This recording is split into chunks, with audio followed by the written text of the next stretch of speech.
মিরপুরের শেওড়াপাড়ায় আলোচিত ছিনতাইয়ের রহস্য উদ্ঘাটন করল মিরপুর মডেল থানা পুলিশ। চাপাতি ও বাইক সহ আটক হলো প্রধান ছিনতাইকারী শাকিল। বিস্তারিত দেখুন মেহেদী হাসানের প্রতিবেদনে। রাজধানীর পশ্চিম শেওড়াপাড়ায় চাঞ্চল্যকর ছিনতাইয়ের ঘটনায় মোটরসাইকেল ও দেশীয় অস্ত্রসহ পেশাদার ছিনতাইকারী শাকিলকে গ্রেপ্তার করেছে মিরপুর মডেল থানা পুলিশ। তার পুরো নাম ইমরান খান সাকিব ওরফে শাকিল। শুক্রবার ভোরে গাজীপুরের পুবাইল থানা পুলিশের সহায়তায় গাজীপুরের কুদাব পশ্চিমপাড়া এলাকায় অভিযান চালিয়ে শাকিলকে গ্রেপ্তার করা হয়। মিরপুর মডেল থানা পুলিশ সূত্রে জানা গেছে, গত বুধবার ভোর 4:30টার দিকে ভিকটিম অঙ্গজাই মারমা তার চাচাতো বোনের সঙ্গে শান্তি পরিবহনের বাস থেকে নেমে রিকশায় করে পশ্চিম শেওড়াপাড়ার বাসায় যাচ্ছিলেন।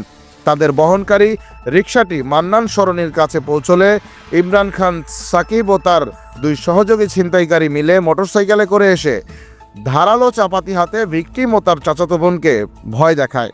তারা জোরপূর্বক ভিকটিমের কাছ থেকে একটি মানিব্যাগ, যাতে নগদ 2500 টাকা, 3টি ক্রেডিট কার্ড, জাতীয় পরিচয়পত্র, মেট্রো কার্ড ও মূল্যবান কাগজপত্র ছিল এবং তার চাচাতো বোনের গলার একটি রূপার চেইন ছিনতাই করে মোটরসাইকেলে পালিয়ে যায়। ঘটনাটির একটি ভিডিও সামাজিক যোগাযোগ মাধ্যমে ছড়িয়ে পড়লে মিরপুর মডেল থানা পুলিশের নজরে আসে। পুলিশ ভিকটিমের সঙ্গে যোগাযোগ করে প্রয়োজনীয় আইনি সহায়তার আশ্বাস দেয়।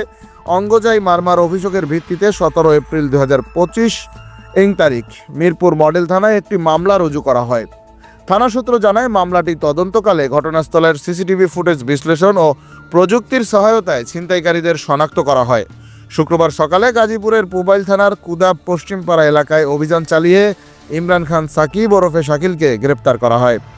গ্রেপ্তারের সময় তার হেফাজত থেকে ছিনতাই কাজে ব্যবহৃত মোটরসাইকেলটি ও ছিনতাই হওয়া নগদ 2500 টাকা উদ্ধার করা হয়। পরবর্তীতে গ্রেপ্তারকৃত শাকিলের দেয়া তথ্যের ভিত্তিতে মিরপুর মডেল থানাধীন পূর্ব মণিপুরের বাবা হুজুর মসজিদ সংলগ্ন সুন্দরবন ফার্নিচারের কারখানার ছাদ থেকে ছিনতাই কাজে ব্যবহৃত একটি ধারালো চাপাতি উদ্ধার করা হয়।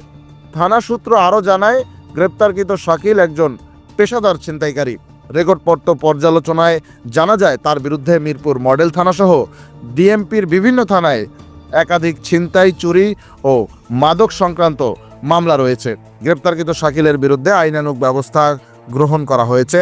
ছিনতাইয়ে জড়িত অপর 2 জনকে গ্রেপ্তারেও পুলিশের অভিযান অব্যাহত রয়েছে।